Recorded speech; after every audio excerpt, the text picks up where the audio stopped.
Kia ora e hoa mā, ki te whakarongo mai, koutou Arrow FM, your community access radio station. And I'm Michael, if somewhat unprepared this morning. Look, there are things happening again, which is rather nice, that as we're now in level 1, it would appear that a few more things are happening in the Wairarapa, and we'll chat to you about that in a little while. But I'm very pleased to have a guest this morning, Anne Morell. Morning, Anne. Good morning. So, Anne, I'm aware, well, because you told me, that it's Elder Abuse Week starting on Monday. That's right, yes. I guess people are generally familiar with elder abuse up to a point, but what is it that you focus on during Elder Abuse Week? Okay, this year the focus is mainly on elder abuse, and it's called Closer to Home, and so the stats are showing us that 81% of the elder abuse is by family members, children and grandchildren, and so that's what we're focusing on this week. Yeah. Right. Yeah, I'm sure that's the case. That's kind of what we'd kind of expect intuitively. But what about cases that have arisen of workers under stress in older people's facilities? Is that a statistically noticeable thing? No, I haven't seen it here in the Wairarapa. It may happen in other places, but so I can only talk about my experiences here. And what I just said before about the predominantly family members, the perpetrators of family abuse, would be what I've found here, that it's children or grandchildren, for various reasons, and sometimes they're not even conscious that they're doing it.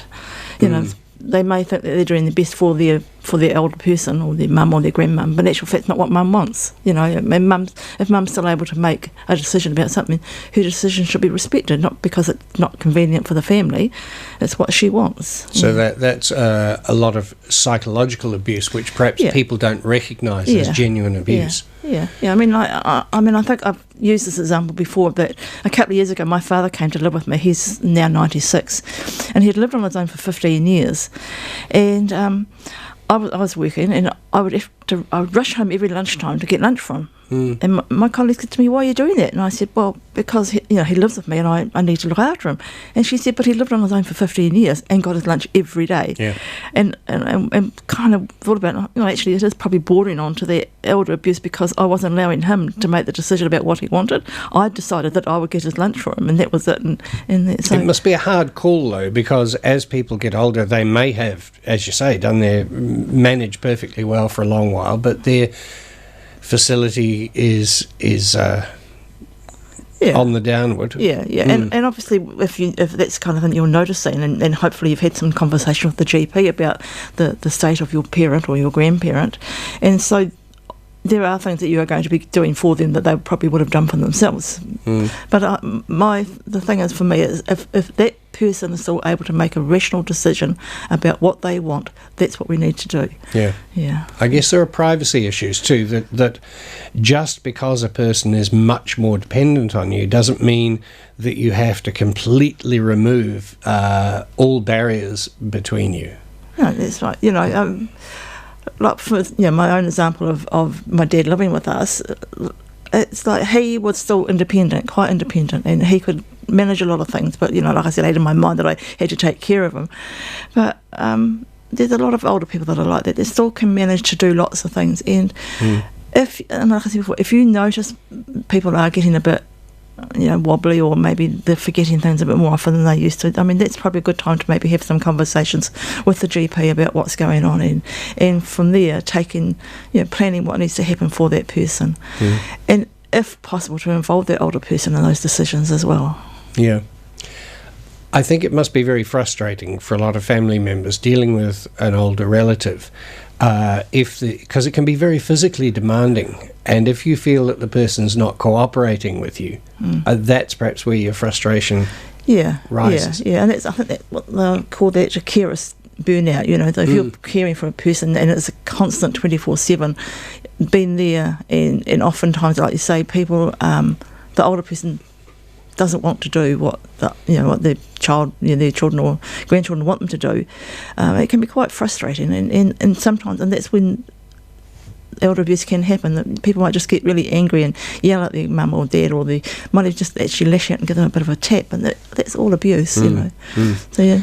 I wonder if too that it's a societal thing, that we have developed this society now that where the whole community is not involved in the care of older people. It's down to the nuclear family, and it's almost too much of a strain.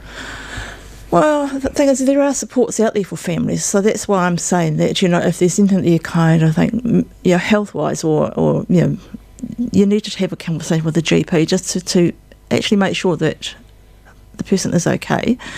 And if they're finding that they need help, there's places that can give them support. So they could get a referral from their GP to go to Focus, who's somebody who may come in and do some of the heavy work for them, and like the showering and stuff like that. So there are some supports out there, and I guess sometimes people don't know that those supports are there. Like families. Yeah, I think that is one of the big problems. We just had Anna Cardno has begun a new program, Anna Cardno from the DHB, based on an idea that she calls Wairarapa wraparound, and that is that people are often unsure of which service of the many services out there they should get in touch with. Yeah. And therefore she's trying to provide a service where it's a kind of one-stop shop, and you can then be referred to, as you say, Focus or your GP. Yeah. What are your recommendations for who to contact as a first choice if you're under stress as a carer? I would probably suggest, once again, the GP. The GP should be responsible for the care of the older person, and that care includes the carers as well. So, I'm more than happy for people to ring me as well. Right. If they've kind of got something that they're not sure what they should be doing, I would probably just say to them, well, actually, probably you need to do this, or maybe have you thought about doing that, and giving them some strategies and tactics about what they could do.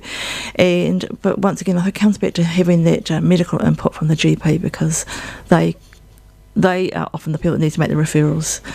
And is it possible that the GP may refer them to you, or do you see yourself as a conduit for others? Yeah, more of a conduit, because my role is the Elder Abuse Response Coordinator, so I coordinate the response to any elder abuse, what it is. So it's making sure that the right people are in there to support the older people and their families if it's needed, And what kind of things are being done during Elder Abuse Week to bring all this into the public? Well, we're planning a couple of events, but we weren't kind of sure where we were going to be in terms of the COVID-19 levels and things like that. So really only this week, as I'm speaking to you, we've got a couple of ads in the paper, and I'm hoping that the paper are going to run some stories that have been written to just highlight what elder abuse, and they kind of got to focus on the lockdown sort of period as well. So I hope the paper does print those, because they're really good, and I'm hoping that people will read those and think, oh, actually that sort of resonates with me, and I kind of maybe think that I need to talk to somebody about what's going on. But later on we're going to probably we have monthly coffee mornings normally, and once that starts up again, we'll probably look at something about doing some elder abuse stuff in that. Are there well, I know that there are events that people can join groups and things. As I'm thinking not so much of the carers, but the older people themselves. That do you think there is a reluctance for people to get out and join groups? Is it just a matter of them knowing about these activities? I think particularly with aged concern, in the Wairarapa has been here for quite some time. I'm not sure exactly how long, but it was, and I think people still think it's for old people, where is age concerns for anybody over 65.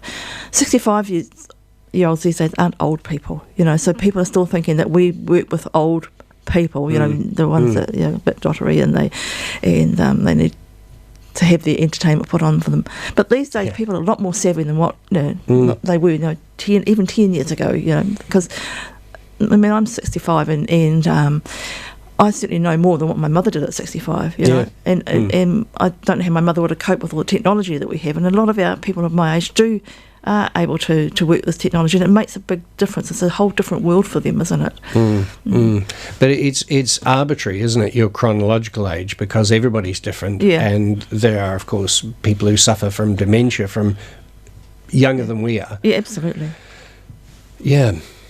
Yeah, I do sort of find that I have two sort of age groups. I have people in their 60s and 70s who are, got that bit of, they know what's going on. They've been exposed more to social media and things that have been, like family violence and all that kind of stuff is more in their faces, and perhaps people that are in their 80s and 90s who are still of that generation where you don't talk about what goes on in your house, and so there's quite a marked difference between the two sort of groups of people. Yeah, it's interesting, when you talk about we being more savvy than perhaps people of our age group were previously, but nonetheless I also think that we have a right not to keep up with everything. Yeah. Sometimes I feel, look, I've learned quite a lot of stuff. There are people out there who are not that computer literate and happy to stay that way. Yeah. Do you think it's important to keep up, or? Well, no, it's again about respecting what people want. So if somebody doesn't want to become computer literate, that's their choice. And you can offer it to them. If they say no, well, then that's fine. I guess for me, the worry is that they, with the banks and that not accepting cheques and things like that, a lot of our older people pay by cheques. Well, they don't. Banks aren't having cheques anymore, so they've either got to get up and go to the bank, the post office, and pay their bills, or they could do it online. Because they don't know how to do it online, it means that they've got to go out, all kinds of weather often to pay the phone or the power or something like that. So that's a bit of a... So it is worth perhaps giving it a bit of a try. We've got a program here presented by Digital Seniors. It's called Let's Get Digital, and it's just a way of taking the fundamentals of digital technology and helping people with that. Yes, we just met with Sarah from Digital Seniors last week, and so we're talking about what the things that we can do together as age concern and Digital Seniors. So, because I think and for me, being the Elder Abuse Response Coordinator, these are people that go into people's homes, not with any agenda. They're only there to, but if they notice things that are going on in that house that don't kind of sit right with them, perfectly fine to ring me. The only difficulty I have is that if you want to make a referral for an older person, you have to have their consent. They have to know that you're going to ring me. So I often suggest to people that if you see something you're not quite sure about, just maybe say to the older person, would you like one of the social workers from Age Concern to come and talk to you? Rather than use my Elder Abuse Response title, because once that sort of elder abuse comes in, the walls go up and things like that. So alarms ring. Yeah. So, I'm a registered social worker, so that I'm happy to go and talk to people, and oftentimes there might be something going on that's not quite right, or maybe there's nothing, just people have different perceptions about what's going on. So, you might look at a situation from over here and think that's going on, but if you look from here, you can actually see that's not really what's happening. This here may be in place to mitigate whatever you're kind of seeing. So, you really, It must be awkward. I know that, for example, teachers who maybe have suspicions about difficulties in the family life of a child under their care, it must be difficult to know at what stage to become a whistleblower, because that's a privacy issue too. Yeah. I think it's just worthwhile to call. Yeah, and then I can just talk to them and say, actually, if you're really concerned, would you be happy to go and talk to that person and just say, kind of notice things aren't right, would you like to talk to somebody from Age Concern? Or just take the load off in a way for the carers too, to let them know that you're... I get a surprisingly high number of self-referrals. People just ring in to say, this is happening, is that right? And it may be right or it may be wrong, and then we need to kind of work from there. But it's just, a lot of people know that there's something not quite right, and they just sometimes they know it's not right, but they don't want to do anything about it. But just kind of knowing that their suspicions are right, that the things that are happening aren't right. So it's... Do people self-refer not just for, I think that there's something going on with the older person in my care, but that my behaviour towards them might be inappropriate, but I don't know how to judge it? No, I've never had anything like that. I'm not saying that doesn't happen, but I've never had anything like that. But I think it would be... No, I see. No. Yeah. Because it is very hard to understand how things look from the outside and what's right and wrong. That's right, yeah. So Elder Abuse Week starts Monday. this Monday. Yeah, so it's June the 15th to the 22nd. And as I said, we were going to have an event, but like an open sort of day and have people come in and have information and speakers and things like that. But the uncertainty of where we were going to be at the time kind of put that on hold. So, yeah. So you mentioned, right, people can phone their GP if they've got concerns. They can also phone you. So how do they get in touch with you? So probably the best thing to do is there's an 0800 number that people can ring, and the people on the phone will take a referral and send it through to me. So that number is 0800 652 105. So that's the age concern 0800 number. So just worthwhile just ringing and talking to the person on the phone, and they will send it through to myself or whatever office it needs to go to, and we can just take it from there. Yeah, oftentimes, as I said, people kind of just want to talk about it, but they don't want to do anything about it. Yeah. I guess there's some value in that in itself, and perhaps things don't need an action; they just need a sharing of information. Yeah. Well, it's a problem. Half is a problem solved. Yeah. So it's just not if they're able to voice it out loud, it stops it going round and round their head all the time as well too. So if they get out there and say something to somebody like myself, and that's all they need to do. I mean, a lot of people are happy to sit in situations that are uncomfortable because they're a bit frightened of what the alternative might be. And you're thinking of going into care and things like that. Yeah. Or just maybe the family just disowning them because they've dobbed them in, or and then they're not seeing their grandchildren and that kind of stuff. So so I think that's true with family violence throughout. There's some people will sit in that situation because the alternative is not it's going to be worse for them. Yeah. Do you analyse some situations and say really the most appropriate thing is for the person to go into care now? No, that's not my decision to do that. I mean, I can talk to the family about the options, and that might be one of the options that they would have to do, but I can't say you have to go to once again, they need something to discuss with their GP. Yeah. So, as you say, in many cases you're a conduit towards other service providers. Yeah. Like, I mean, I'm a social worker. I'm not a nurse, so I don't know a lot of the medical stuff, and I'm not a lawyer, so I don't know. But I have an advisory panel, which I have like nurses and lawyers and people from Focus and a few of the different agencies around town. So we meet about every 3 months. Because I don't have a very high caseload compared to like with Auckland or Wellington or something like that. But I can ring them. I can ring them anytime I need to. When I've got a case, I think, there's something I need to find out, some legal issues, or is this kind of behaviour normal for so I could ring one of the nurses or something like that. Yeah. Now, before I put on some music and say goodbye, my questions have been just whatever randomly pops into my head. Is there anything you feel we haven't covered that you'd like to? No, not really. I mean, for me, it's about old people. While they have the capacity to make decisions, we need to respect those decisions. And it may not be what you want or what I want. It's what they want that matters. And also, Age Concern as an agency, we do have other services as well. We do have our Living Well program, so we do exercises and there's a line dance class, and then we have our accredited visiting service as well. So quite often I will maybe do a referral through for that for one of my people that I meet, or sometimes a coordinator from that would come to me and says, my visitor's been to see so-and-so and they're a little bit concerned about what's going on. So, it's a bit of a mutual thing. Yeah.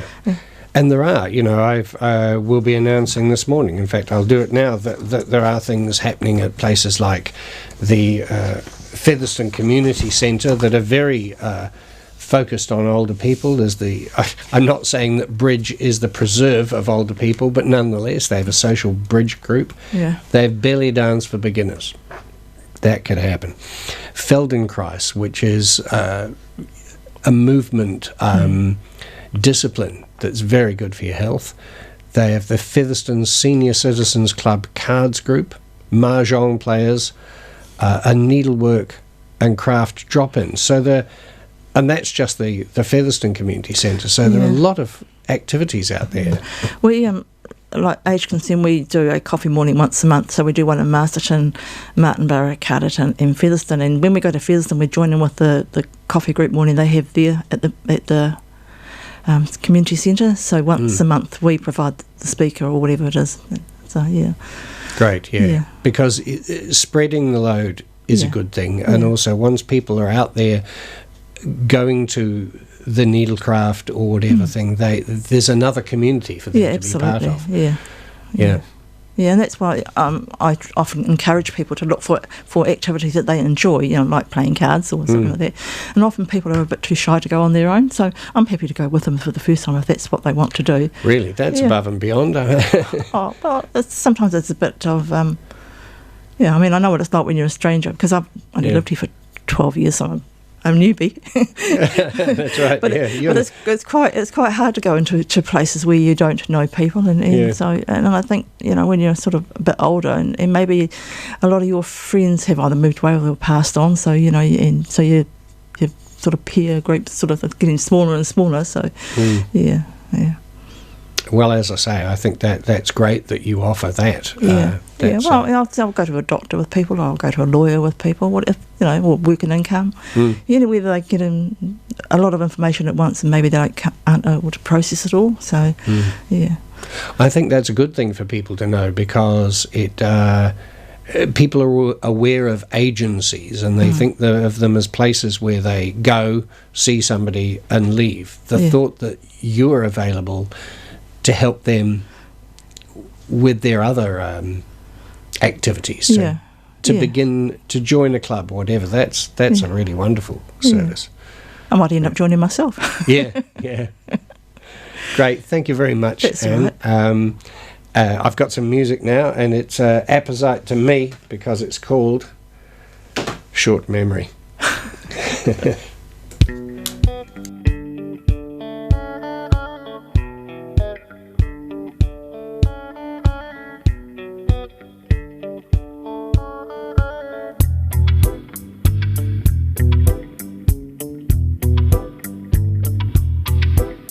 Conquistador of Mexico, the Zulu and the Navajo, the Belgians in the Congo, short memory. Plantation in Virginia, the Raj in British India, the deadline in South Africa, short memory. The story of El Salvador, the silence of Hiroshima, destruction of Cambodia, short memory. Short memory must have a short memory. Short memory must have a short memory. Short memory must have a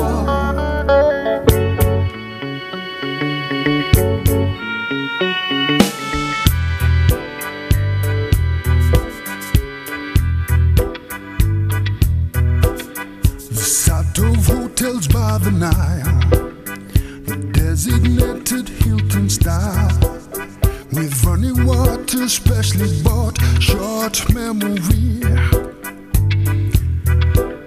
A smallish man, Afghanistan, a watchdog in a nervous land.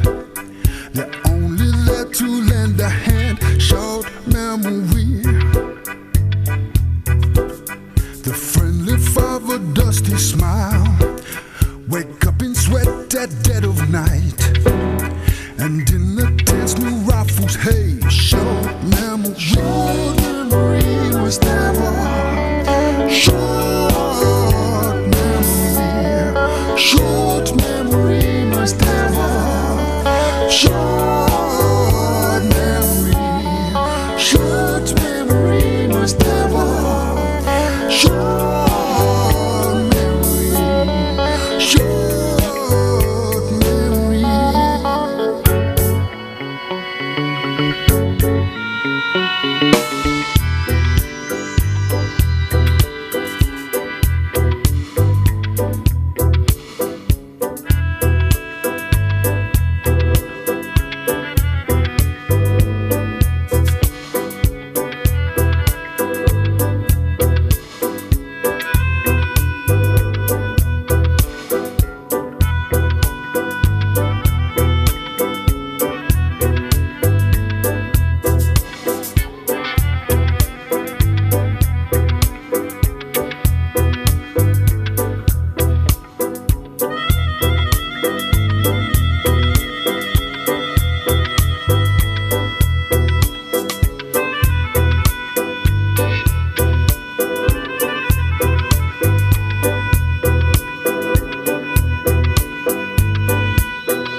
the same things happen again and again. Repeat, short memory, they all got it. When are we going to play it again? Short memory must have one. Short memory. Short memory must have one. Short memory. Short memory must have one. Short Memory by Diesel and Dub is the name of the CD, mixed by Mad Professor. So it's appropriate because I find more and more that I have a short memory, but I think that there's a political message in there too, that things keep happening. As he says, history must have a short memory. And I'm looking at some of the appalling stuff that is happening in the United States at the moment. And look, it happens here too. Racial disharmony and real discrimination, and it seems to have come to a head, but then it seems to have come to a head frequently during history, and we do have a short memory. We've got to stop it now. I really, really do hope that what's happening in America now with the protests is the beginning of the end of that shocking way of treating people, whether it's because of the colour of their skin or just that they don't have as much money as you. Now, I did say earlier that things are beginning to happen again. Looks like something's happening again at the Featherston Community Centre, because I see the ukulele group have started again. They're saying on the 17th of June, Wednesday. I don't even know what the date is today. It's the 11th, so next Wednesday, great. From 1 till 3 o'clock, the ukulele group are at the Featherston Community Centre, Wakefield Street, Featherston. So yeah, and some of those other groups that I mentioned, Feldenkrais, the Featherston Senior Citizens Club Cards Group, the Mahjong Players, the Toy Library, the Needlework and Craft Drop-In, Belly Dance for Beginners, Social Bridge Group. Check them out. Check out the community centre just in case, because I can't be absolutely certain. But why would the ukulele group specially put out a notice saying that they're starting if the centre isn't open? If you want to check, the Featherston Community Centre's number is 06, if you're not in Featherston, forget it if you are, 3088 239, 3088 239. So, you know, the markets are happening, the usual markets, Wairarapa Farmers Market, the one in Featherston Weekly Market, I think the Carterton one's still going. So, yep, when I say still going, has begun to go again. Stuff's happening out at Stonehenge, their usual star safari, telescopes and stargazing. Usually on Fridays they start at 7:30, but they say except from November to February because it's still light then. But rug up, get yourself warm, and this is perfect conditions really for stargazing. It's today certainly is a beautifully clear day. All right, let's have one more track from Diesel and Dub, and then my time with you will be over. Beds are burning. I don't know what that one's about, but I'm intrigued. How can we dance where the world is turning? Oh, I know this one. How can we sleep while our beds are burning?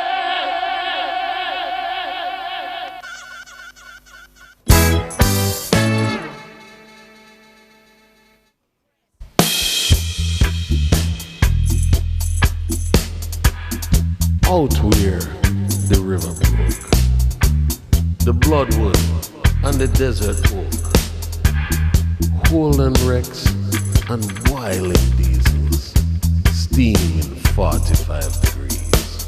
The time has come. The time has come To save their fare. to set fear's fear, To pay the rent. to pay the rent, To pay our share. to pay our share. The time has come. The time has come. A fact's a fact. A fact's a fact. Belong to us. It belongs to them. Let's give it back. How can we dance when our earth is turning? How do we sleep while our beds are burning? How can we dance while our earth is turning? How do we sleep while our beds are burning? The time has come to say fear's fair, to pay the rent, not to pay our share.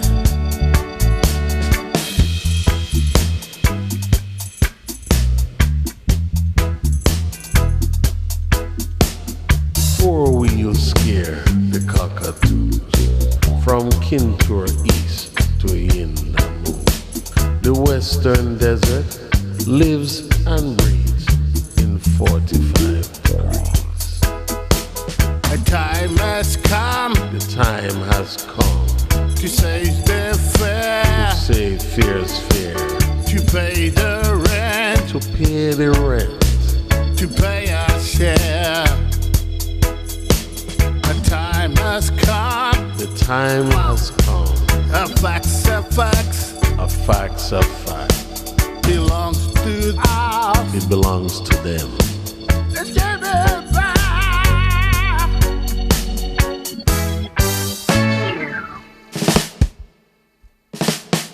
How can we dance where the earth is turning? How do we sleep while the beds are burning? How can we dance where the earth is turning? How can we sleep while the beds are burning? The time has come to say fear's fair, to pay the rent now, to pay our share. The time has come. A fact's a fact. It belongs to them. We're gonna get it back. How can we dance while the earth is turning? How can we sleep while our beds are burning? How can we dance while the earth is turning? How do we sleep while our beds are burning?